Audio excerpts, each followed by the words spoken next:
नमस्कार। RPSC first grade second grade की crash course की जो सुपर फास्ट सीरीज है उसमें हम आज दूसरी वीडियो के साथ इनऑर्गेनिक केमिस्ट्री के हमने पहले वीडियो के अंदर देखा था कि जो एटॉमिक जो पार्टिकल्स हैं स्टेबल अनस्टेबल, उसके बाद विभिन्न प्रकार के एटॉमिक मॉडल्स थे, टर्मिनोलॉजी पढ़ी, मॉडल्स में हमने बोहर मॉडल को बहुत डिटेल से पढ़ा, उसके ऊपर जो कौन कौन से क्वेश्चन आए हुए हैं या आ सकते हैं उनकी चर्चा की। उसके बाद हम आगे के मॉडल्स की चर्चा करेंगे और क्वांटम संख्या की चर्चा करेंगे। बोहर मॉडल की हमने ये चर्चा कर ली थी कि उसमें कौन कौन से प्रकार के क्वेश्चन आ सकते हैं। तो बोहर मॉडल के अंदर आपको 3 फॉर्मूले ध्यान रखने, उन 3 फॉर्मूले के बेसिस पर जो क्वेश्चन आ सकते हैं, चाहे विभिन्न प्रकार के परमाणु की अनुपात पूछ ले या पर्टिकुलर किसी एक परमाणु की त्रिज्या, वेग या ऊर्जा पूछ ली जाए। सामान्यतः त्रिज्या वेग पर प्रश्न आता है। उसके बाद हमने चर्चा की थी बोहर मॉडल। बोहर मॉडल की अब देख लेते हैं कमियाँ। बोहर मॉडल में कुछ कमियाँ रह गई थी। उनमें सबसे पहली बात तो ये थी कि सिंगल इलेक्ट्रॉन सिस्टम के लिए था, एकल इलेक्ट्रॉन निकाय के लिए, जैसे H एक इलेक्ट्रॉन होता है, जैसे He+, Li+2, Be+3, तो कुल मिलाकर के सिंगल इलेक्ट्रॉन सिस्टम के लिए थे। मल्टी इलेक्ट्रॉन सिस्टम के लिए इसको काम में नहीं ले सकते। दूसरा, इन्होंने जब बताया था कि इलेक्ट्रॉन चक्कर लगाते समय, आपने अभिग्रहित में बताया था, चक्कर लगाते समय न तो ऊर्जा का अवशोषण करता है और न ही ऊर्जा का उत्सर्जन करता है।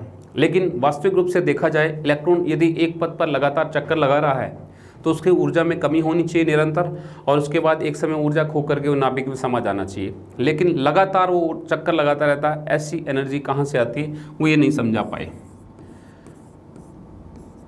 जो स्पेक्ट्रम प्राप्त हुए उनमें स्पेक्ट्रमी रेखाएं जो है चुंबकीय क्षेत्र में और विद्युत क्षेत्र में विभाजित होती है, जिसे हम जीमान प्रभाव और स्टार्क प्रभाव कहते हैं।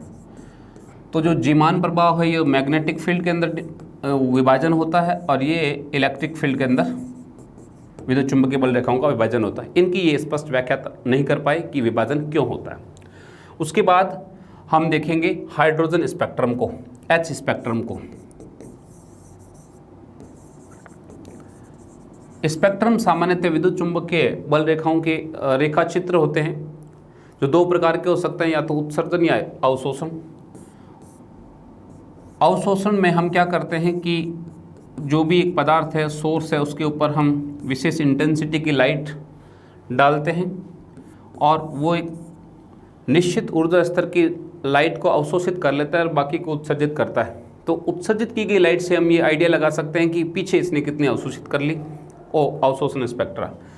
उत्सर्जन स्पेक्ट्रा में हम पर्टिकुलर किसी पदार्थ को लगातार ऊर्जा देते हैं और ऊर्जा देने से उसके पास जो अतिरिक्त ऊर्जा है वो उसको विद्युत चुंबकीय विकिरणों के रूप में क्या करता है, उत्सर्जन। और इन अपन जो उत्सर्जित विकिरणें हैं उनको स्पेक्ट्रम रेखा चित्र प्राप्त करते हैं अपने जो भी यंत्र है उसके अंदर भेज करके। तो कुल मिलाकर के यहाँ पर अवशोषण और उत्सर्जन स्पेक्ट्रम प्राप्त होते हैं, जो 2 प्रकार के हो सकते हैं। रेखीय स्पेक्ट्रम भी हो सकता है, जैसे एटम का होता है रेखीय, और सतत। सतत स्पेक्ट्रम होता है, इसमें क्या है, सभी वेवलेंथ होती है सतत स्पेक्ट्रम में कंटिन्यूसली विबग्योर की जो 7 रंग की। रेखीय के अंदर कुछ विशेष रंग की तरंगदैर्ध्य ही होती है, सारी नहीं आ सकती। कुछ विशेष लाइन होगी कंटिन्यू, जैसे काली पट्टियाँ पीछे, उसमें अलग अलग लाइनें आएंगी कलर की। तो ये स्पेक्ट्रम प्राप्त होता है रेखीय और सतत, 2 प्रकार का। तो हाइड्रोजन का जो स्पेक्ट्रम प्राप्त किया गया था उसमें ये था कि हाइड्रोजन के अंदर जैसे हम जानते हैं कि एक इलेक्ट्रॉन होता है और वो इलेक्ट्रॉन जैसे मान लीजिए अपने काल्पनिक ऊर्जा स्तर है, दूसरे, तीसरे, चौथे, 5वें, 6ठे, 7वें या किसी अनंत कोष में जा सकता है। जो काल्पनिक कोष होते हैं उनके अंदर जा सकता है। यदि उस इलेक्ट्रॉन को ऊर्जा दी जाए तो उच्च ऊर्जा स्तर में जाएगा। उच्च ऊर्जा स्तर में जाने के पश्चात वह वापस से ऊर्जा खो करके वापस अपने मूल ऊर्जा स्तर में आएगा। तो जो ऊर्जा अवशोषण या उत्सर्जन के दौरान इसकी जो स्थिति में परिवर्तन होता है, इस दौरान जैसे मान लीजिए 7वें से पहले कोष में यदि आता है तो एक विशेष प्रकार की विद्युत चुंबकीय विकिरणों का ये उत्सर्जन करता है। तो उन विद्युत चुंबकीय विकिरणों के उत्सर्जन के आधार पर कि वो कौन से रेंज की है, उसके आधार पर अलग अलग प्रकार की लाइनें प्राप्त हुई, जिनको वैज्ञानिकों के नाम के आधार पर रखा गया। उससे पहले हम एक बार देख लेते हैं कि जो विद्युत चुंबकीय विकिरण है उसका स्पेक्ट्रम किस प्रकार का होता है, उनमें क्या एनर्जी लेवल होता है। ये मान लीजिए विभिन्न प्रकार की विद्युत चुंबकीय विकिरण है, उनमें सबसे ज़्यादा एनर्जी की होगी कॉस्मिक रे। कौन सी, कॉस्मिक रे, फिर होगी गामा रे, फिर होगी एक्स रे, उसके बाद होगी यूवी अल्ट्रावायलेट, उसके बाद होगी विजिबल। विजिबल में 7 रंग का मिश्रण होता है, विबग्योर। और विजिबल के बाद होंगी आईआर, आईआर के बाद होंगी माइक्रोवेव, और माइक्रोवेव के बाद आपकी हो जाएंगी रेडियो वेव। जब हम इधर से इधर जाएंगे तो ऊर्जा घटती जाएगी और लैम्बडा जो है वो बढ़ता जाएगा। तो यदि प्रश्न कई बार डायरेक्टली से स्पेक्ट्रम में से आ जाता है, निम्न में से किसकी सर्वाधिक ऊर्जा होती है, तो कॉस्मिक, गामा, एक्सरे, इनको तो आपको क्रम में रखना, ये हाई एनर्जी की होती है, बहुत उच्च ऊर्जा की होती है, जो किसी जो ठोस वस्तु को भी भेद करके पार करके जा सकती है। कॉस्मिक रे, gamma ray, x ray. UV ray जो होती है वो दृश्य प्रकाश से थोड़ी ज़्यादा ऊर्जा की होती है। जैसे अपन कहते हैं कि सूर्य के प्रकाश के अंदर आने वाली पराबैंगनी प्रकाश को ओजोन परत के द्वारा अवशोषित कर लिया जाता है, इसीलिए वो पृथ्वी तक उच्च ऊर्जा स्तर की नहीं पहुंच पाती, वरना जैसे हमारी त्वचा, सनबर्न हो, फलों का कच्चे गिर जाना, वैसे दुष्प्रभाव हो सकते हैं, तो ओजोन के द्वारा अवशोषित कर लिया जाता है, उच्च ऊर्जा की होती है। उसके बाद है विजिबल, जो 7 रंगों का मिश्रण होता है। इस 7 रंगों के मिश्रण के अंदर हम जानते हैं सबसे उच्च ऊर्जा की जो है हाई एनर्जी होगी इसकी, वायलेट की, और लैम्बडा लो। रेड जो है वो एनर्जी सबसे कम और लैम्बडा जो होता है सर्वाधिक होता है।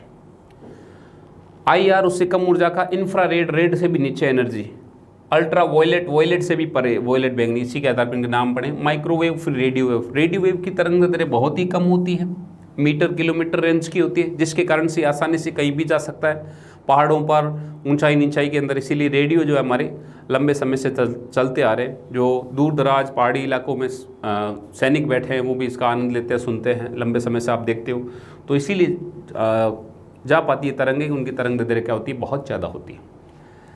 तरंग दैर्घ्य होता है एक तरंग की लंबाई, जैसे ये तरंग है इस प्रकार चल रही है, तो या तो ये दूरी लैम्बडा, या फिर इसको ये कहते हैं ये बराबरी होती है, ये जो होता है वो क्या होता है, लैम्बडा तरंग दैर्घ्य, एक तरंग की लंबाई। यदि कोई तरंग जैसे एक्सरे वगैरह है तो वो फास्ट चलेगी तो उसका तरंग दैर्घ्य छोटा होगा, यदि तरंग धीरे चलेगी यानी उसमें ऊर्जा कम होगी तो उसका तरंग दैर्घ्य क्या होगा, ज़्यादा होगा, तरंग की लंबाई अधिक होगी, जैसा कि रेडियो वेव में होती है। तो एक क्वेश्चन स्पेक्ट्रम में से आ सकता है। उसके बाद जो हाइड्रोजन का स्पेक्ट्रम प्राप्त हुआ था, उस हाइड्रोजन के स्पेक्ट्रम में हम देखते हैं कि हाइड्रोजन के स्पेक्ट्रम के अंदर अलग अलग प्रकार की लाइनें प्राप्त हुई। जैसे मान लीजिए यहाँ पर n बराबर 1 है, 2, 3, 4, 5, 6, 7 या कोई इनफाइनेट, यहाँ से यदि पहले कोष के अंदर आता है, 7वें से पहले कोष में आता है, 6ठे से आता है, 5वें से यदि आता है, चौथे से भी आ सकता है, तीसरे से भी आ सकता है, दूसरे से भी आ सकता है। तो इस प्रकार की 7 लाइनें जो ये प्राप्त होगी, इन लाइनों के समुच्चय को लाइमन कहा गया। इसी प्रकार यदि 6ठे कोष से आता है तो बामन, पाश्चन, इस प्रकार के नाम हैं, इनको नाम को याद रखना है, लाइमन, बामर, पाश्चन, ब्रैकेट, फुंड, हम्फ्रे, ये जो है आपकी लाइनें। इनके अंदर जो N1 होता है वो होता है 1, 2, 3, 4, 5 और 6। ये N2 जो है N1 से कहाँ जा सकता है, 2, 3, 4, 5 किसी में भी, ये 2 है तो 3, 4 आगे किसी में भी जा सकता है, 3 है तो 4, 5, 6 आगे किसी में भी जा सकता है, ये 5, 6, ये 6, 7, इस प्रकार से ये 7 आगे जाएगा। ये जो है लाइमन श्रेणी है, वो जो प्रकाश कौन से रेंज की जो है उसको उत्सर्जित करती है, यूवी, किसको, अल्ट्रावायलेट, हाई एनर्जी की यूवी लाइट को, और ये करती है विजिबल को, दृश्य प्रकाश को, बामर श्रेणी। ये जो तीनों हैं वो करती है आईआर को, किसको, आईआर को, ये नियर आईआर को, ये मेन आईआर को, और लास्ट वाली फार आईआर को। सबसे कम ऊर्जा के यदि इन पांचों में पूछ लिया जाए तो फुंड है, सबसे कम एनर्जी का जो है अवशोषण या उत्सर्जन जो होता है तो वो फुंड। सर्वाधिक जो है अल्ट्रावायलेट, वैसे हमें पता है अभी स्पेक्ट्रम में देखा था, ऊर्जा अल्ट्रावायलेट की ज़्यादा होती है विजिबल और आईआर की अपेक्षा। तो अल्ट्रावायलेट लाइमन जो श्रेणी है सर्वाधिक ऊर्जा का उत्सर्जन करती है, यदि ऊपर से नीचे आता है तो इस श्रेणी के अंदर ऊर्जा सबसे ज़्यादा होती है। कौन से रेंज की होती है, यूवी की। यहाँ से डायरेक्टली क्वेश्चन कई बार पूछा जाता है कि इसके अंदर जो है एनर्जी लाइट कौन सी होगी, यूवी और विजिबल, इन दो का आप ध्यान रखेंगे। ठीक है, हाइड्रोजन स्पेक्ट्रम के आधार पर उत्सर्जित तरंग की तरंग संख्या भी हमने निकाली। इसका फॉर्मूला, इसको एक ही बात तरंग संख्या को म्यू बार या 1/λ कह सकते हैं। Rydberg constant Z square 1/n1 का स्क्वायर माइनस 1/n2 का स्क्वायर। ये फॉर्मूला ध्यान रखना, ये रेडबर्ग कांस्टेंट होता है 1.1 × 10⁻⁷ मीटर इनवर्स इसका वैल्यू है, जेड एटॉमिक नंबर हो जाएगा। n1 कौन सा है, पहला कोस, मतलब जो भी कोस लाइमन के लिए जैसे 1 था, बामन के लिए n2 था, इस प्रकार से इससे इसमें जाता है। ठीक है, तो n1 और n2 की वैल्यू रख करके डायरेक्टली आपको ये एक न्यूमेरिकल पूछा जा सकता है। बाकी ट्रेंड कम है आरपीएस से भी, न्यूमेरिकल की बजाय डायरेक्ट फार्मूला पूछते हैं। फिजिकल केमिस्ट्री में चाहे इलेक्ट्रोकेमिस्ट्री हो, थर्मोडायनेमिक्स हो, डायरेक्टली आपको फार्मूला बेसिस क्वेश्चन ज़्यादा आते हैं, तो उनको ध्यान रखना है। तो कुल मिलाकर के ये जो है स्पेक्ट्रम, हाइड्रोजन के स्पेक्ट्रम है, उसके जो अपन तरंग संख्या लैम्बडा 1/λ इस प्रकार से ज्ञात कर सकते हैं। उसके बाद जो नेक्स्ट सिद्धांत आया था वो था डी ब्रॉगली। डी ब्रॉगली ने कहा कि जैसे लाइट जो है डाउल नेचर रखती है, कौन कौन सी, द्रव्य नेचर भी रखता है यानी पदार्थ, और तरंग गुण भी रखता है। विद्युत चुंबकीय विकिरण है। विद्युत चुंबकीय विकिरणों के अंदर कुछ गुण ऐसे होते हैं जो उनकी द्रव्य प्रवृत्ति के द्वारा समझाए जा सकते हैं। जैसे मान लीजिए कृष्णिका विकिरण हो गया, जैसे फोटो इलेक्ट्रिक इफेक्ट हो गया। कुछ गुण ऐसे होते हैं जैसे अपवर्तन हो गया, परावर्तन हो गया। ये जो है वो तरंग प्रवृत्ति के द्वारा समझाए जा सकते हैं। ठीक इसी प्रकार जो फास्ट मूविंग पार्टिकल होते हैं, वेरी नेग्लिजिबल मास के जैसे इलेक्ट्रॉन हैं, वो इतने फास्ट घूमते हैं कि उनके साथ एक प्रकार की तरंग जुड़ी रहती है जिसे द्रव्य तरंग कहते हैं। तो उसी प्रकार तो फास्ट मूविंग पार्टिकल्स है, उनके साथ एक तरंग होती है, तो उसकी भी डाउल नेचर मानी जाती है, द्वैत प्रवृत्ति जैसे इलेक्ट्रॉन है। तो इन्होंने कहा जो विद्युत चुंबकीय विकिरण है कणीय प्रवृत्ति के समय उसकी एनर्जी mc², और जो वेव नेचर है उस समय hν। चूँकि दोनों एक ही तरंग है तो mc² बराबर hν, यह हम कह सकते हैं mc² hc/λ, mu equal to होता है c/λ, से कट जाएगा एक mc h/λ। अब लैम्बडा को इधर ले लो, h/mv। c तो जब प्रकाश का वेग है, और मान लीजिए कोई विद्युत चुंबकीय विकिरण या कोई इलेक्ट्रॉन है, उसके लिए हम क्या यूज करेंगे, वेलोसिटी। अब इसको अपन ऐसे भी लिख सकते हैं, चूंकि द्रव्यमान और वेग का गुणनफल होता है संवेग, तो लैम्बडा बराबर h/p। डायरेक्टली फॉर्मूला पूछा हुआ है बहुत दफ़ा, या फिर इनकी ये तो प्लांक कांस्टेंट है, वैल्यू साथ में दी जाएगी। मास और वॉल्यूम में से एक की वैल्यू दे करके आपको, या दोनों की वैल्यू दे के लैम्बडा पूछा जा सकता है, लैम्बडा दे करके इनकी वैल्यू पूछी जा सकती है, मास या वेलोसिटी की। संभावना कम है, डायरेक्ट फॉर्मूला आप ध्यान रखेंगे। उसके बाद नेक्स्ट जो आता है वो प्रकाश विद्युत प्रभाव, फोटो इलेक्ट्रिक इफेक्ट। प्रकाश विद्युत प्रभाव क्या होता है, फोटो इलेक्ट्रिक इफेक्ट ऐसा प्रभाव होता है जब भी किसी धातु या पदार्थ पर किसी प्रकाश को डाला जाता है तो उस प्रकाश ऊर्जा को ग्रहण करके उसके इलेक्ट्रॉन उस सतह से, धातु सतह से बाहर चले जाते हैं, और इलेक्ट्रॉन बहने से, इलेक्ट्रॉन के जाने से विद्युत धारा का प्रवाह हो जाता है। इसे प्रकाश विद्युत प्रभाव कहते हैं। यानी सूर्य के प्रकाश की उपस्थिति के अंदर विद्युत धारा का प्रवाह होना प्रकाश विद्युत प्रभाव कहलाता है। और ऐसा होता है उस धातु के न्यूनतम IP के कारण। Helium, lithium, beryllium, sodium, potassium इस प्रकार से यदि आते हैं तो सीजियम जो है उसके नीचे फ्रेंच में तो रेडिएक्टिव है। इस हम जानते हैं वर्ग में नीचे चलने पर रेडियस है वो बढ़ती है और IP है वो डाउन होती है, वो अपन पीरियोडिसिटी में पढ़ेंगे। तो सीजियम की जो IP है आकार बहुत ज़्यादा बढ़ जाता है, इसलिए IP इतनी कम हो जाती है कि इसके इलेक्ट्रॉन को मुक्त कराने के लिए इसे गर्म नहीं करना पड़ता, बल्कि केवल मात्र सूर्य के प्रकाश देने से, थोड़ी उच्च ऊर्जा वाला प्रकाश देने से ही इलेक्ट्रॉन उत्तेजित अवस्था में आ जाते हैं। आप घरों में देखते हो कि आजकल सोलर जो पैनल लगे होते हैं, उन सोलर पैनल्स के अंदर इसी प्रकार की मेटल्स का यूज किया जाता है जिनका IP क्या होता है, न्यूनतम या कम होता है। तो इसमें क्या होता है, जब भी किसी धातु की सतह पर आप प्रकाश डालोगे तो उसमें घूमने वाले इलेक्ट्रॉन यहाँ सतह से बाहर चले जाते हैं। तो जो आप फोटोन में एनर्जी देते हैं hν, वो दो प्रकार के काम करती है। एक तो वो कि इस जो नाभिक के आकर्षण बंधा है इस इलेक्ट्रॉन का, उस नाभिक के आकर्षण को तोड़ करके इस सतह से बाहर आए, यानी इस जो इसका न्यूट्रल अट्रैक्शन है, नाभि के आकर्षण, उस नाभि के आकर्षण के घेरे को तोड़ करके सतह से मुक्त हो जाए। और यदि एनर्जी कुछ और बच जाती है तो वो एनर्जी काइनेटिक एनर्जी में कन्वर्ट हो जाती है, गतिज ऊर्जा में इलेक्ट्रॉन गति करने लगता है। जैसे आपको यदि 30 रुपये दिए जाए, 20 रुपये का आपने पेन ले लिया, पेन लाने के लिए दिया, 10 रुपये का आप में गति आ जाएगी, आपने गोलगप्पे खा लिए या कुछ और खा लिया, टॉफ़ी खा ली, तो आपको कुल मिलाकर के जो गति आएगी ठीक उसी प्रकार यहाँ पर सतह से इलेक्ट्रॉन आ जाता है। तो दहलीज ऊर्जा जो है इस दहलीज तक आने के लिए वो तो इलेक्ट्रॉन को सतह तक लाती है, उसके बाद इलेक्ट्रॉन की गतिज ऊर्जा में वो ऊर्जा काम आती है। इसको कार्यफलन भी कहते हैं फाई, पूरे फोटोन की ऊर्जा इसके बराबर। और ये ऊर्जा जो होती है 12 mv² होती है। और जो आवृत्ति ये होती है दहली आवृत्ति, एक कम से कम निश्चित आवृत्ति का जो प्रकाश है वो आपको देना जरूरी है। उससे कम आवृत्ति का प्रकाश देने पर प्रकाश में जो इलेक्ट्रॉन के अंदर उत्सर्जन नहीं होता, धारा का प्रवाह नहीं होता। तो इसीलिए वह न्यूनतम आवृत्ति जो प्रकाश विद्युत प्रभाव के लिए आवश्यक हो दहली आवृत्ति कहलाती है। और ये जो ऊर्जा है वो दहली ऊर्जा कहलाती है।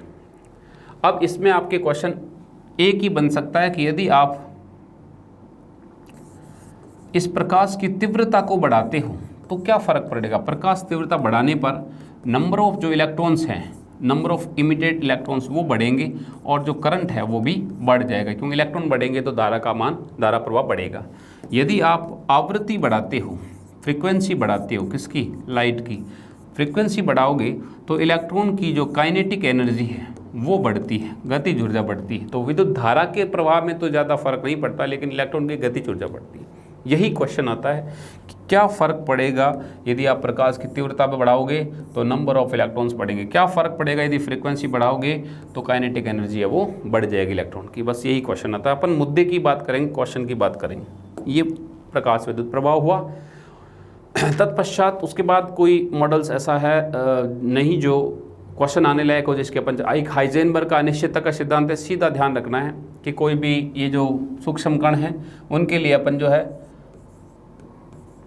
संवेग और स्थिति में जो अनिश्चितता है वो अपन एक साथ सही निर्धारित नहीं कर सकते। यदि संवेग सही ज्ञात कर लिया तो स्थिति में अनिश्चितता, यदि स्थिति सही ज्ञात कर ली तो संवेग में अनिश्चितता आ जाती है। जैसे मान लीजिए इस कमरे में एक बॉल को लुढ़काया जा रहा है तो प्रतिपल हर एक क्षण उस बॉल की स्थिति बदल रही है, तो स्थिति अनिश्चित है यदि आप संवेग प्राप्त करोगे। यदि आपने उसका स्थिति सही निर्धारित कर लिया कि ये स्थिर है तो इसका मतलब उसके वेग में अनिश्चितता आ जाएगी। तो इन दोनों का यथार्थ जो सही निर्धारण करना संभव नहीं है। दोनों में जो अनिश्चितता h/4π के समतुल्य होगी, इससे अधिक होगी। तो जो न्यूमेरिकल वैल्यू के लिए आपको डायरेक्टली याद ही रखना है कि इसके बराबर समीकरण, बाकी इसमें से कभी क्वेश्चन आता नहीं है, ठीक है।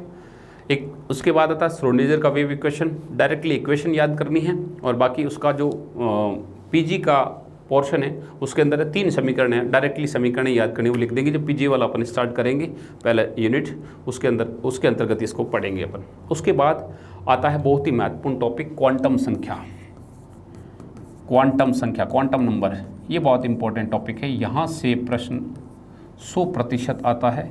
केमिस्ट्री का कोई भी कंपटीशन हो, किसी भी आयोग का, चाहे सेंट्रल का हो चाहे स्टेट का हो, फिक्स है क्वांटम संख्या पर क्वेश्चन आएगा। संकरण, क्वांटम संख्या, कुछ टॉपिक ऐसे जिन पे क्वेश्चन आता ही है। क्वांटम संख्या क्या होती है? क्वांटम संख्या वे संख्याएं होती है जो किसी परमाणु के अंदर एक इलेक्ट्रॉन की संपूर्ण जानकारी अपने को उपलब्ध करवाए। जैसे मान लीजिए एक परमाणु है, इस परमाणु केंद्र में नाभिक है, चारों तरफ कोष है, उनमें खूब सारे इलेक्ट्रॉन घूम रहे हैं। माना कि कोई इलेक्ट्रॉन यहाँ बैठा है, कोई यहाँ बैठा है, तो हमें यदि कुछ डाटा दिया जाए कि इसके लिए n ये वैल्यू है, l ये वैल्यू, तो हम ये बता देंगे ये इलेक्ट्रॉन यहाँ है इस स्थिति में, इस फला कोष में, इस उपकोष के इस कक्षक में, और इस प्रकार चक्रण कर रहा है, या तो क्लॉकवाइज या एंटी क्लॉकवाइज। तो ये सारी जो जानकारी उपलब्ध करवाती है उन संख्याओं को हम कहते हैं क्वांटम संख्या। जैसे हम किसी स्टूडेंट की जानकारी ले एक शहर में, तो हमें ये पता होना चाहिए कि वो कौन सी स्कूल में पढ़ता है, कौन सी कक्षा में है, कौन से वर्ग में है, और कौन सा क्या उसका रोल नंबर है। यदि हम किसी स्कूल में जाएं एक बच्चे को ट्रेस करने के लिए कि भी फला राम व्यक्ति उसको बाहर बुलाओ, तो स्कूल वाला कह देगा वहाँ तो राम 20 है, किसको भेजें। फिर क्लास के पूछे क्लास, तो क्लास वो पूछे यदि फ़ोन करके तो बोले हमारे 12th क्लास में पढ़ता है, तो 12th क्लास में हमारे 5 राम हैं। कौन से वर्ग में? सेक्शन बी के अंदर है, उसमें भी 2 राम हैं, बताओ कौन से? रोल नंबर 15 है। अब रोल नंबर 15 पर तो एक ही होगा। तो चारों चीज़ें साथ, अच्छा वो सीधा आकर के कहता है कि रोल नंबर 15 को भेज दो, तो वहाँ राम नहीं है, रोल नंबर 15 हर वर्ग में है, हर कक्षा में, हर स्कूल में होता है। तो हमें एक साथ स्कूल का नाम, कक्षा, वर्ग और रोल नंबर चारों यदि हमें एक साथ पता हो तो हम सही विद्यार्थी को ट्रेस करेंगे। ठीक इसी प्रकार 4 क्वांटम संख्याएं होती है, n, l, m और s। मुख्य क्वांटम संख्या principal quantum number, azimuthal quantum संख्या द्विगंशी, मैग्नेटिक चुंबक क्वांटम संख्या, स्पिन क्वांटम नंबर, चक्रण क्वांटम संख्या। ये चारों जो है वो क्या क्या बतलाती है और क्या क्या इनकी वैल्यू होंगे वो देख लेंगे। ये निरूपण किसे करती है, किसका हमें ज्ञान करवाती है, इनके मानों की संख्या क्या है और इनके मान एग्जैक्टली क्या होते हैं। सबसे पहले बात करें मुख्य क्वांटम संख्या, ये तो कोश को निरूपित करती है। किसको? कोश को निरूपित करती है। कोश का मतलब ये हो गया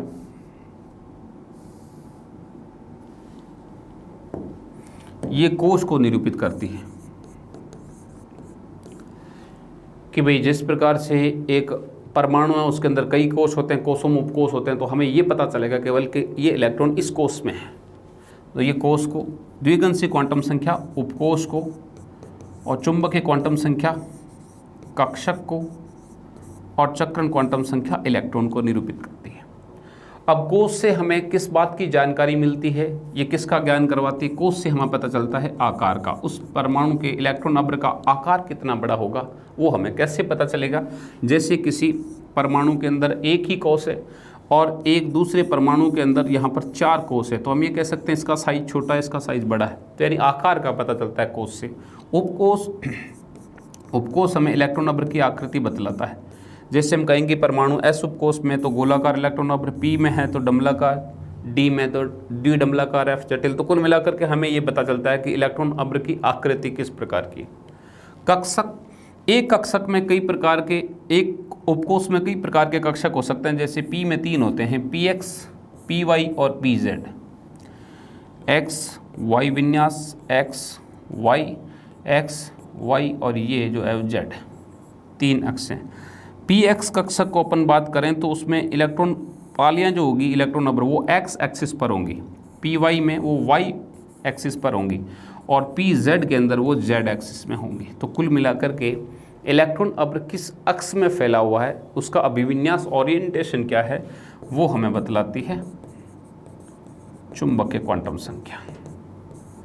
और ये बताता है चक्रण कि इलेक्ट्रॉन क्लॉकवाइज घूम रहा है कि एंटी क्लॉकवाइज घूम रहा है। इनके जो मान होते हैं वो होते हैं इनफाइनाइट, अनंत। जैसे अभी अपने पास आवर्त सारणी है, उसमें लगभग 7 तक के कोश काम आते हैं। जितने तत्व हो सकता है आगामी समय के अंदर कोश तत्वों की संख्या बढ़ जाए 200 400, तो हो सकता है इनकी वैल्यू भी बढ़ जाए। इनके मान जो होते हैं वो 1 से लेकर के, मान लीजिए इनफाइनाइट अभी बात कर रहे हैं, K, L, M, N, O इस प्रकार से चलता है, P, Q। तो पहला कोश K सेल, दूसरा कोश L सेल, इस प्रकार से। L उपकोश आकृति को बतलाता है, तो इसके जो है वैल्यू, मानों की संख्या क्या होगी, इनके मान होंगे n। जितना कोश है उतने ही मान होंगे। जैसे प्रथम कोश कितने उपकोश होंगे, 1 ही, कौन सा, S। द्वितीय कोश के अंदर 2 ही उपकोश, S और P, इस प्रकार से उतने ही कोश। मान होंगे 0 से n-1 तक, इनके मानों की वैल्यू जो होगी। M कक्षक जो होते हैं, यानी एक उपकोश के अंदर कितने कक्षक होते हैं, उनके मान होते हैं 12+1। क्या होते हैं, 12+1। इनके मान होते हैं -L से +L तक, इनके मान होते हैं -L से +L तक। चक्रण, इसकी वैल्यू जो होती है, मानों की संख्या 2 होती है, एक होता है +12 और एक होता है -12। यदि पहला इलेक्ट्रॉन है सीधा इस प्रकार क्लॉकवाइज तो +12, यदि इस प्रकार का दूसरा इलेक्ट्रॉन है एंटी क्लॉकवाइज तो -12। क्लियर है। ये हमने ये पढ़ा है कि 4 प्रकार की क्वांटम संख्याएं किसका निरूपण, किसका ज्ञान करवाती है, उनकी वैल्यू जो है वो संख्या कितनी होती है, मानों की संख्या, और उनके मान क्या होंगे, ये हमने अभी तक देखा है। अब डिटेल्स ये अभी थोड़ा सा उतार लीजिए, बहुत इंपॉर्टेंट है। टेबल से ही बहुत दफ़ा डायरेक्टली क्वेश्चन आ जाते हैं। जैसे यहाँ पूछ लिया कि आपकी द्विगंशी क्वांटम संख्या है, किसे निरूपित करती है, उपकोश को। किसी इलेक्ट्रॉन अब्र के अभिविन्यास को बतलाने वाले क्वांटम संख्या कौन सी है, मुख्य क्वांटम संख्या। हो सकता है पूछ ले कि आकार को बतलाने वाली N, चक्रण को बतलाने वाली S, उनमें मैच कराने का भी आ सकता है, सत्य असत्य का भी आ सकता है, जैसा भी प्रश्न आए आपको ध्यान रखना है टेबल को। तत्पश्चात हम देखते हैं एक एक कोश के अंदर कैसे उपकोष और कैसे कक्षक होते हैं। जैसे प्रथम कोश हेतु, पहला ही कोश है प्रथम कोश हेतु। अब प्रथम कोश हेतु उपकोष कितने होंगे, अभी हमने बात की थी उपकोषों का मान क्या होता है n, तो यानी प्रथम कोश है तो n बराबर क्या होगा 1, तो इसका मतलब एक ही उपकोष होगा, एक ही उपकोष। ये तो है संख्या। अब मान क्या होंगे, मान अभी टेबल देखिए आप पीछे, मान जो है वो होंगे 0 से n-1 तक, 0 से n-1 तक।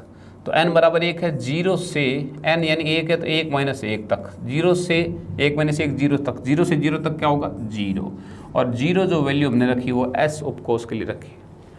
द्वितीय उपकोष के लिए, द्वितीय उपकोष के लिए, द्वितीय कोष के लिए उपकोष कितने होंगे, द्वितीय है तो n बराबर 2 है, तो इसका मतलब क्या आएंगे 2। अब इनके मान 0 से 2-1 तक, यानी 2-1 मतलब 1, 0 से 1 तक क्या आएंगे 0 और 1। 0 हम पहले किसके लिए रख चुके हैं s, तो नया जो आया 1 किसके लिए p। इसी प्रकार थर्ड सेल है उसके लिए हमारे पास 3 वैल्यू आएंगी, वो क्या आएंगी 3, 0, 1 और 2, 0 s p और d। इसी प्रकार फोर्थ सेल है, फोर्थ सेल के लिए हमारे पास 4 वैल्यू आएंगी, 0, 1, 2 और 3, 0 s के लिए, p, ये d और ये f के लिए।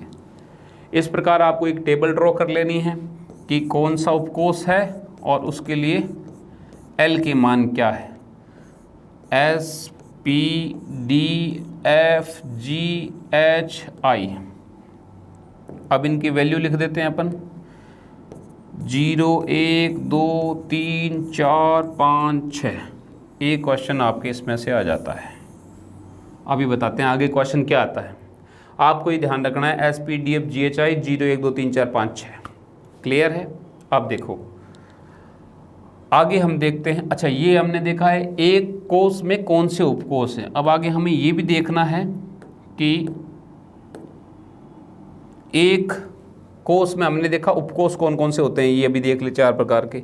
एक उपकोष में कितने प्रकार के कक्षक हो सकते हैं, कक्षकों की संख्या ये और कक्षकों के मान ये होंगे। ठीक, अब हम देखते हैं जैसे मान लीजिए एस उपकोष हेतु कक्षक, एस उपकोष हेतु कक्षक, एस उपकोष हेतु कक्षक क्या आएंगे, ये देखो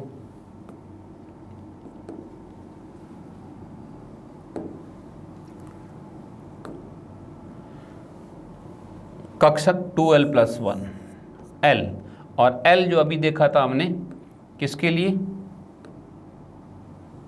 l s के लिए क्या आता है 0।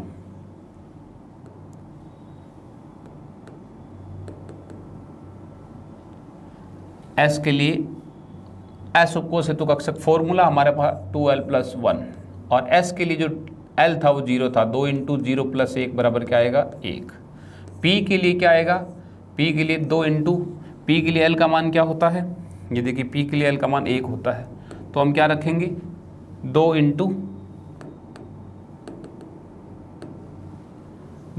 1 + 1 बराबर 3। इसी प्रकार d के लिए क्या हो जाएगा 2 × 2 + 1 बराबर 5। इसी प्रकार f के लिए क्या हो जाएगा 2 × 3 + 1 बराबर 7।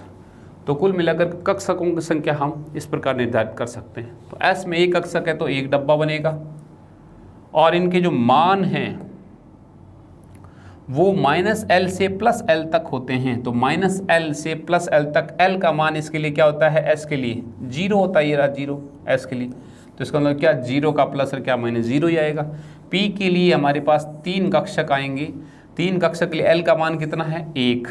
तो मान जो होता है वो होता है ये रहा, मान जो होता है -l से +l तक। तो -l से +l तक l का मान 1 है, तो -1 0 + 1। इसी प्रकार d के लिए हम देखें तो कक्षक कितने आएंगे 5 -2 -1 0 + 1 और +2। इसी प्रकार ये f आ जाएगा, और यहाँ तक जो है वो अपने पास -3 से लेकर के +3 आ जाएगा, बीच में 0। तो इस प्रकार से हमने देखा कि एक कोष में कैसे कैसे उपकोष हो सकते हैं, और उन उपकोषों में कैसे कैसे कक्षक होते हैं, उन कक्षकों के क्या मान होते हैं। ठीक, ये हमने देखी क्वांटम संख्या। अब जो क्वेश्चन आ सकता है वो क्वेश्चन अपने ये आ सकता है, कई प्रकार के क्वेश्चन इसमें बन सकते हैं। सबसे पहले तो हम देख लेते हैं, सिंपल क्वेश्चन ऐसा सकता है, एक कोश है ना, उस कोश में उपकोश कितने होते हैं बराबर n, उस उपकोश में कक्षक कितने होते हैं, कक्षक कितने होते हैं n स्क्वायर, और उसी कोश में इलेक्ट्रॉन कितने होते हैं 2n स्क्वायर। ये फॉर्मूला आपको याद रखना है। जैसे क्वेश्चन पूछ लिया जाए, फोर्थ सेल है चौथे कोश में, कक्षक उपकोश बताइए, तो उपकोश कितने होंगे, 4 ही होंगे। कौन कौन से, S P D F। इनमें कक्षकों की संख्या बताइए, तो 4 का स्क्वायर बराबर 16। 16 कैसे, S में 1, P में 3, ये 5 और ये 7, 7 5 12 3 15 1 16। ये लो।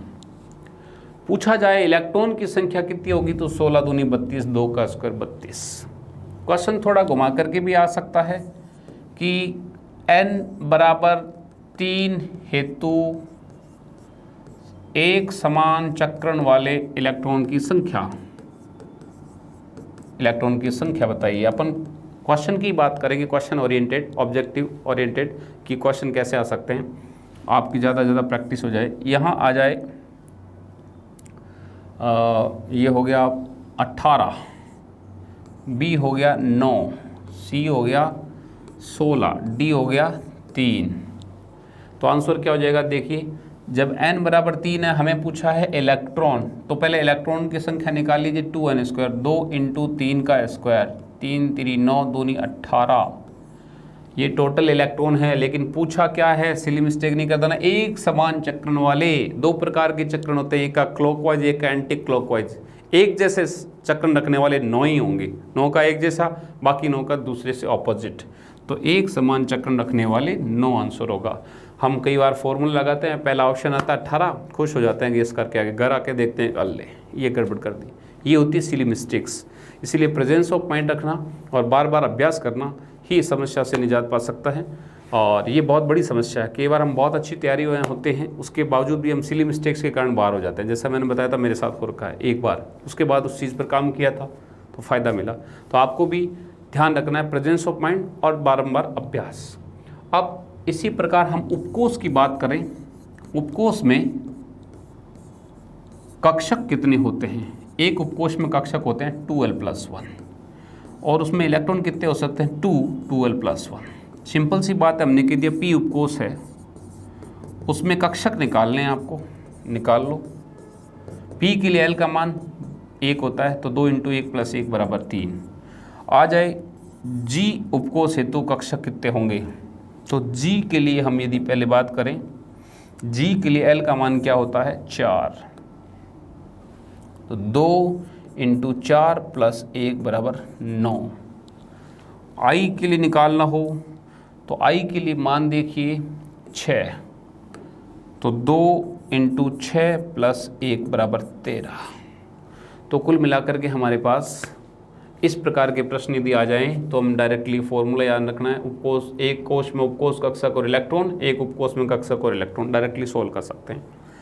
अब हम बात करते हैं आगे, इस क्वांटम संख्या पर दूसरे किस तरह के प्रश्न आ सकते हैं। क्वांटम संख्याओं पर कई प्रकार के प्रश्न, एक जैसे ही बताया, दूसरा भी मैं बताता हूँ कि आपको डायरेक्टली पूछ लिया जाए कि बताओ अभिविन्यास को दर्शाने वाली इनमें से कौन सी क्वांटम संख्या है, तो क्वेश्चन आएगा, ऑप्शन आएगा मुख्य द्विगंशी चुंबकीय चक्रण, तो कौन सी हो जाएगी, चुंबकीय क्वांटम संख्या, जिसे हम m से रिप्रेजेंट करते हैं। क्वेश्चन आ सकता है उन क्वांटम संख्याओं, उनकी निरूपित करने वाले या ज्ञान करवाने वाले का क्या आ सकता है, मैच करना आ सकता है। आपको डायरेक्टली क्वेश्चन पूछ लिया जाए कि उपकोष को कौन सी क्वांटम संख्या निरूपित करती है, तो द्विगंशी क्वांटम संख्या। चक्रण को कौन सी बताती है, चक्रण क्वांटम संख्या। कोष को कौन सी निरूपित करती है, मुख्य क्वांटम संख्या। इस प्रकार के क्वेश्चन बन सकते हैं एक तो। दूसरा, आपको एक क्वेश्चन ये बन सकता है इस क्वांटम संख्याओं के आधार पर कि कौन सा कक्षक या उपकोष पॉसिबल है या नहीं। बहुत ही महत्वपूर्ण प्रश्न बनता है। आपको हमेशा ध्यान रखना है कि n की जो वैल्यू है वो l से ज़्यादा हो जाए तो उपकोष पॉसिबल है, यदि n की वैल्यू बराबर है l तो भी पॉसिबल नहीं है, और यदि n की वैल्यू छोटी है l से तो बिल्कुल ही पॉसिबल नहीं। इन दोनों कंडीशन में आपका कक्षक नहीं बनेगा, इस कंडीशन में आपका कक्षक बन जाएगा। फॉर एग्जाम्पल मैं आपको प्रैक्टिस करवाता हूँ। हम कहते हैं कि 2p कक्षक क्या पॉसिबल है क्या, अभी देख लेते हैं। इसके लिए n और ये l, n का मान क्या है 2, और l जो है वो अभी दोबारा लिख लेते हैं इस टेबल में, यहाँ पर S P D F G H I, बार बार काम आएगा, 0 1 2 3 4 5 6। अब यहाँ पर P है तो P के लिए N का मान क्या है, L का मान क्या है 1, तो एक L छोटा है कि नहीं है, एक छोटा है 2 से, यानी L छोटा है N से, तो L छोटा होना चाहिए N से, तो हो सकता है इसका मतलब ये जो है हमारा बन सकता है 2p। अब बात करें हम नेक्स्ट 2D की, तो यहाँ पर n बराबर क्या आएगा 2, l बराबर क्या आएगा, d के लिए l बराबर 2, 2 2 बराबर बराबर में नहीं बन सकता, तो ये नहीं बन सकता। क्वेश्चन आ जाए 4g 6h 3f 8s और 6h, तो क्या ये पॉसिबल है क्या, अभी देखते हैं। n और l, n का मान सबसे लिख लो पहले 4, और g के लिए l का मान, g के लिए l का मान 4, बराबर आगे क्या पॉसिबल है क्या, बराबर वाला नहीं बन सकता ये। n का मान 6, l का मान h के लिए 5, क्या पॉसिबल है क्या, n का मान 6 है, h के लिए 5 है, तो ये पॉसिबल, ये बड़ा है, बड़ा होना चाहिए, हो सकता है। n का मान 3, f के लिए l का मान 3, बराबर है, नहीं हो सकता। n का मान 8, s के लिए l का मान 0, हो सकता है, छोटा है। n का मान 6, ये लो 6, h के लिए l का मान 5, 6h पहले भी आ गया क्या, और ये 7h कर दो, 7 और h के लिए 5l का मान, तो ये भी पॉसिबल है, बन सकता है। एक क्वेश्चन ऐसा आ सकता है, निम्न में से कौन सा, थोड़ा कॉम्प्लिकेटेड बनाने के लिए ऐसा आ सकता है, निम्न में से कौन सा कक्षक संभव है। जैसे आपको दे दिया जाए 5D B 6H और C दे दिया जाए 8S और D, ऑल ऑफ दीज सभी संभव। तो हम कई बार पहले 5D ये पॉसिबल है, 6H सर ये आई ये नहीं, मतलब ये चलो 8S का है, तो फिर भी आपके दिमाग में आ जाए 8S की जगह आपको दे दिया जाए कि 6H दिया है ना, तो 5G, तो ये भी पॉसिबल है। 5G भी 5 और G के लिए L का मान 4 होता है, तो हो सकता है, तो इसका मतलब 4। हम ये देखते हैं H और G ये तो नहीं बनते, तो हम SPDF 4 ही मानते हुए दिमाग में रखते हैं कि 5D पहले ये ठोक के आ जाते हैं, लेकिन ये गलत है, ऑल ऑफ दीज होगा। फोर्थ, सभी संभव। आपको क्या देखना है, n और l की वैल्यू, n ऑलवेज ग्रेटर होना चाहिए l से, ना तो बराबर ना कम। Okay clear. अब जो आगे बात करते हैं हम नेक्स्ट टाइप के क्वेश्चन क्वांटम संख्या के, आपको इस प्रकार के समुच्चय दिए जा सकते हैं, सेट दिए जा सकते हैं। उन समुच्चय में आपको ये पहचान करनी है कि क्वांटम संख्याओं का कौन सा समुच्चय संभव है, कौन सा नहीं है। आपको दो बात ध्यान रखनी है, एक तो n का मान बड़ा होना चाहिए l से, और एक m का जो मान है वो l की रेंज में होना चाहिए। फॉर एग्जांपल, यदि मैं कह दूं कि m का मान जो है वो है l का मान है वो है 2, और m का मान मैं कर दूं +3, तो ये कभी भी संभव नहीं है। l का मान जब 2 है ना, तो -2 से +2 के बीच ही आना चाहिए m का मान। यदि मैं कह दूं l का मान है 1 और m का मान है 0, तो ये तो पॉसिबल है। क्यों? क्योंकि +1 से -1 के बीच 0 आ जाएगा, -1 0 +1, तो 0 पॉसिबल है।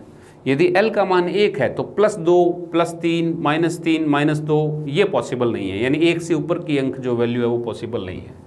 अब क्वेश्चन के रूप में अपन करते हैं, जैसे क्वेश्चन आ गया कि कौन सा सेट संभव है, यानी l, m और ms। ए ऑप्शन है आपके पास 6 0 +½ ये संभव नहीं है। कौन सा संभव नहीं है? ये हो गया। उसके बाद आप क्या हो गया 3 2 +2 और यहाँ पर आ जाएगा -हाफ, 2 3 -1 + हाफ, D8 1 0 + हाफ। तो आपको इसमें ये पहचान करनी है, n और l में ये देखना n का मान बड़ा होना चाहिए। इस कायदे से तो ये बन सकता है, पॉसिबल है, तो ये तो बन सकता है यहाँ तक, यहाँ आगे इसी रेंज में आना चाहिए, बन सकता है। इसकी 2 ही वैल्यू होनी चाहिए +, हाफ, माइनस, तो ये तो बन सकता है। दूसरा 3 2 ये बड़ा है, यहाँ तक बन सकता है। l का मान m जो है वो l की रेंज में आना चाहिए, 2 से +2 से मैं, ये भी बन सकता है ये, तो ये भी पॉसिबल है। n का मान 2, l का मान बड़ा हो गया, पॉसिबल नहीं है, तो इसका मतलब ये नहीं बन सकता। ये 8 का मान बड़ा है, बन सकता है, ये 0 इस रेंज में, +2 हो सकता है, ये भी बन सकता है। तो आंसर क्या हो जाएगा? आंसर आपका C हो जाएगा। इस टाइप के क्वेश्चन आ सकते हैं, कौन सा सेट संभव है तो कौन सा संभव नहीं है। यहाँ पूछा संभव नहीं है, ये नहीं है, अब पूछ ले कौन सा संभव है, कौन सा संभव है, तो आप इसमें खोटे खोटे दे देंगे। जैसे मान लीजिए NLMS के मान 3 दे दिया, ये 0 दे दिया, और ये आपको 1 दे दिया, ये +हाफ दे दिया। B आपको दे दिया 6 दे दिया, ये 5 दे दिया, और ये -3 दे दिया, और ये 0 दे दिया। और यहाँ पर आपको दे दिया जाए 4 1 0 +half. D none of these, कौन सा, कोई भी संभव नहीं है। तो आपको ये देखना होगा यहाँ पर उसी रेंज में, ये तो बड़ा होना चाहिए, बड़ा है, इस हिसाब से ये बन सकता है, लेकिन ये 0 से 1 रेंज में नहीं आता। S का मान, ये जब L का मान 0 होता है तो S का ऑलरेडी, M का ऑलरेडी 0 ही होगा, हमेशा ऑलवेज 0 होगा, सोचने की ज़रूरत नहीं है। ये +हाफ -हाफ, इसका मतलब ये तो नहीं बन सकता, यहाँ गड़बड़ है। 6 से छोटा है 5 हो सकता है, इस रेंज में आता है, -3 इससे भी हो सकता है, लेकिन ये जो है वो 0 नहीं हो सकता, यानी ये वैल्यू गड़बड़ है, तो नहीं हो सकता। 4 से 1 छोटा है, हो सकता है, 1 की रेंज में आता है, -1 से +1 के बीच में 0 आता है, ये +हाफ हो सकता है, ये बन सकता है, ये संभव है। तो इस प्रकार के क्वांटम संख्या में आ सकते हैं। तो नेक्स्ट टाइप के क्वेश्चन आपको ये पूछा जा सकता है कि 3p, अच्छा इसमें p जो होता है, p में 3 होते हैं, तो pz जो उसको सिमेट्रिक मानते हुए लिए इसका मान रखा है m का मान 0, और px एंड py है उनके लिए रखा है +-1। यदि px को +1 मानते हो तो py -1, और यदि वो -1 है तो +1, कोई फिक्स नहीं है। इसी प्रकार d भी 5 होता है, dz² का सिमेट्रिक होते माना 0, और dz² x² y² व dxy इनकी वैल्यू +-2, dyz व dzx इनके वैल्यू +-1, किसी के भी कुछ भी मान लो। फिक्स क्या है dz², फिक्स क्या है pz, तो क्वेश्चन यहीं आ सकता है इनमें से। 3pz है, इसके लिए आपको NLM इनकी वैल्यू दे दीजिए, और मैं तो कह रहा हूँ 3p1 दे दिया, जैसे पहला इलेक्ट्रॉन है, तो इसके लिए NLMS चारों की वैल्यू अपने निकाल लेते हैं। देखो n का मान आगे लिखा गणितीय मान होता है 3, जो तीसरे कोष में है ना ये, तो 3। p के लिए l का मान क्या होता है, अभी जो पीछे अपन ने देखा था, ये रहा, p के लिए l का मान 1 होता है, तो p के लिए l का मान होता है 1। m का मान, चूंकि pz है तो pz के लिए m क्या होती है 0। पहला इलेक्ट्रॉन है तो चक्रण +हाफ, यदि सेकंड होता 3s2 तो -हाफ कर देते। ठीक इसी प्रकार 4dz² कर दे, इसके लिए n, l और m निकालना हो तो n का मान आगे लिखा गणितीय मान 4, d के लिए l का मान 2, dz² है उसके लिए m का मान 0। इस प्रकार का क्वेश्चन आ सकता है।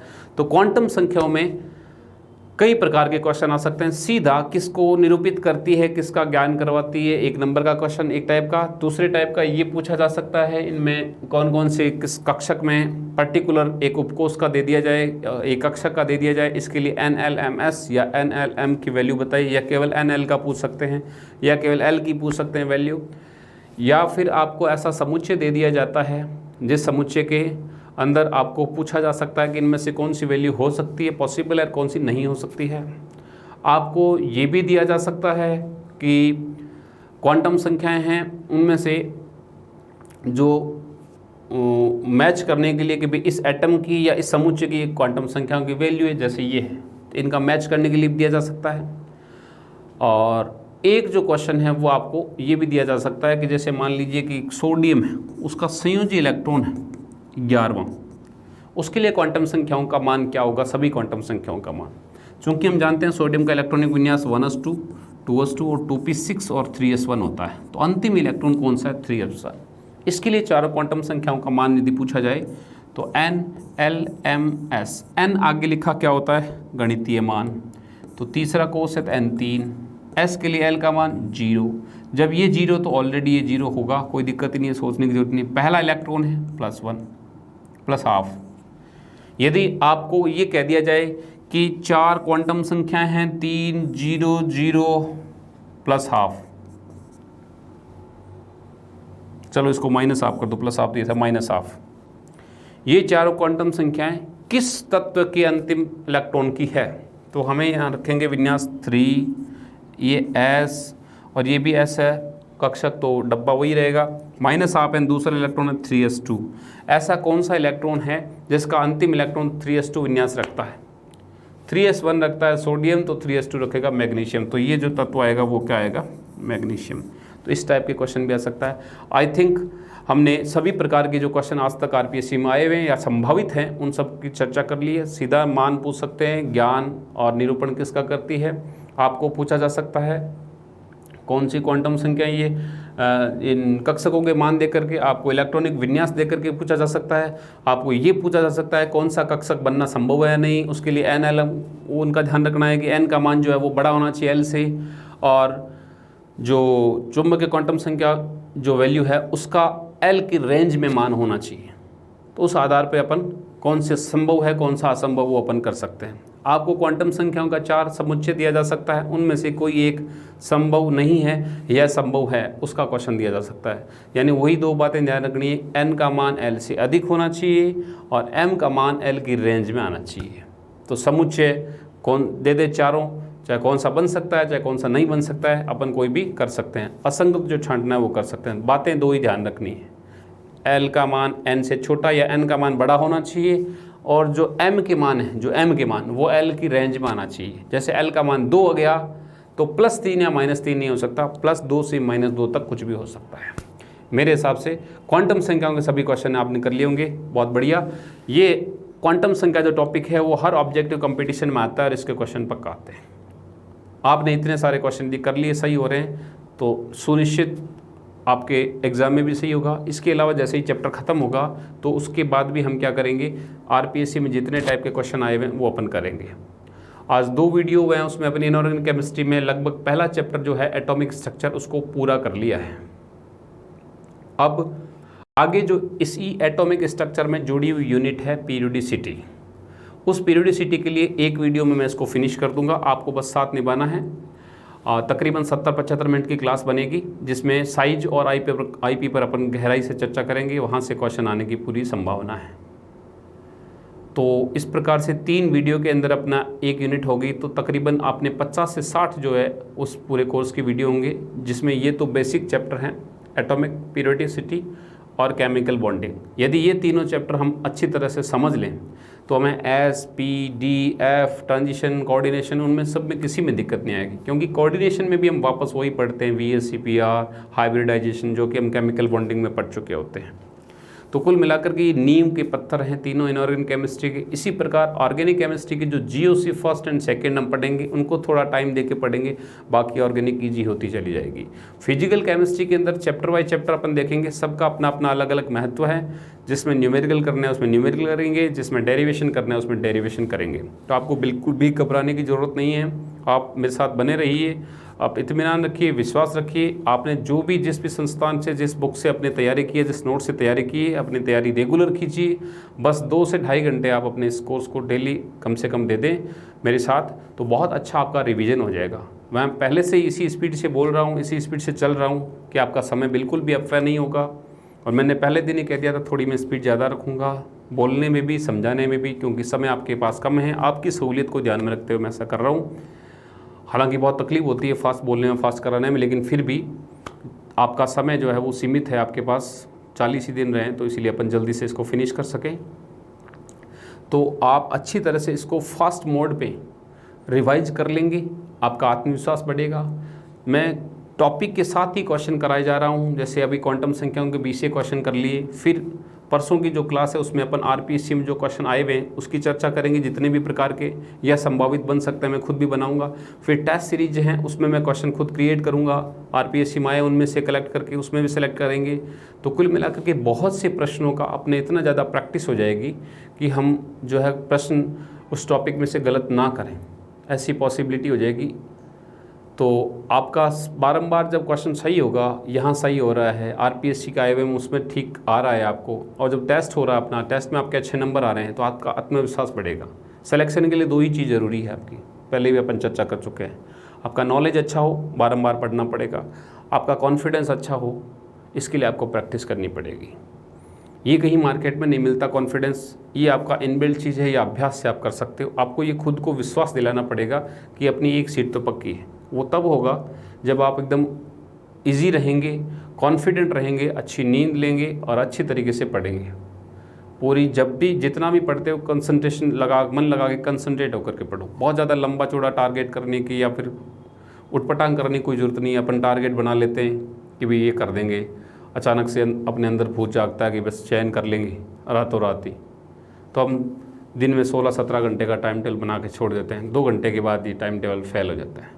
ऐसा कुछ भी करने की ज़रूरत नहीं है। जितना समय मिलता है फ्री माइंड होकर के, रिलैक्स होकर के उतनी तैयारी कीजिए।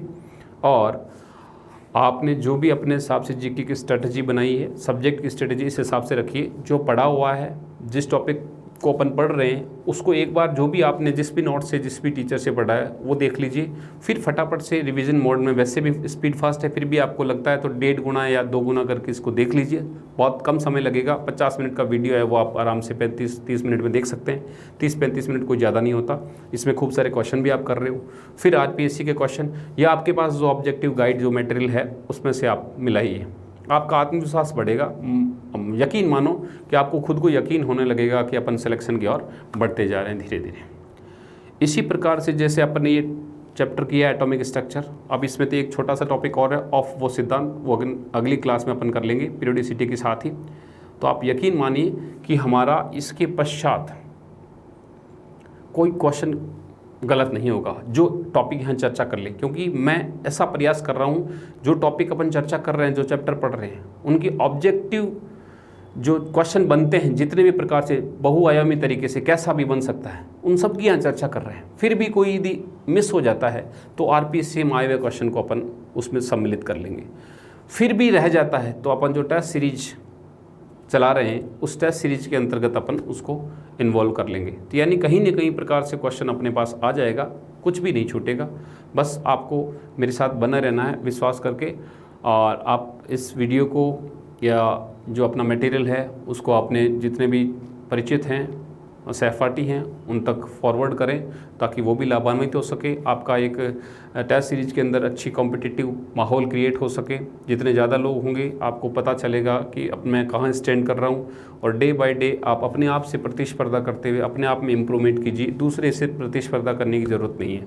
हर दिन आपको अपने आप में सुधार करना है, ये आपको अंदर से महसूस होने लग जाएगा। वो होता गया तो एक दिन में हो रहा तो 1 महीने में होगा, और 1 महीने में हो रहा तो एग्ज़ाम तक होगा, और आप ज़रूर चयनित होंगे। तो इस प्रकार से अपने एटॉमिक स्ट्रक्चर का पहला टॉपिक अपना लगभग कंप्लीट हो चुका है। अब अगली यूनिट है पीरियोडिसिटी करेंगे। और मेरा फिर से आपके निवेदन है, फिर भी कोई क्वेरी हो, कुछ पूछना हो, टेस्ट सीरीज ज्वाइन करनी हो तो पट्टी नीचे चल रही है नंबर की, उस नंबर पे आप कांटेक्ट कर सकते हैं। और पहले से ये चैप्टर पढ़ करके फिर उसको अपन समझेंगे, मतलब उसके बाद ही इस वीडियो को देखना है जो चैप्टर आप अपने मटेरियल से पढ़ लें, ताकि मैं केवल थोड़ा एक तो स्पीड से चर्चा कर रहा हूँ, एक उन्हीं टॉपिक्स के क्वेश्चंस की चर्चा कर रहा हूँ। तो थ्योरी या मटेरियल जो भी आपकी इर्द गिर्द सामग्री है वो पहले से पढ़ के रखें। यकीन मानिए आप निश्चित मंजिल की तरफ पहुँचेंगे, और आपकी मंजिल को पहुँचाने में मैं आपकी जितनी मदद कर सकूँ मेरा परम सौभाग्य। धन्यवाद। मिलते हैं अगली वीडियो में।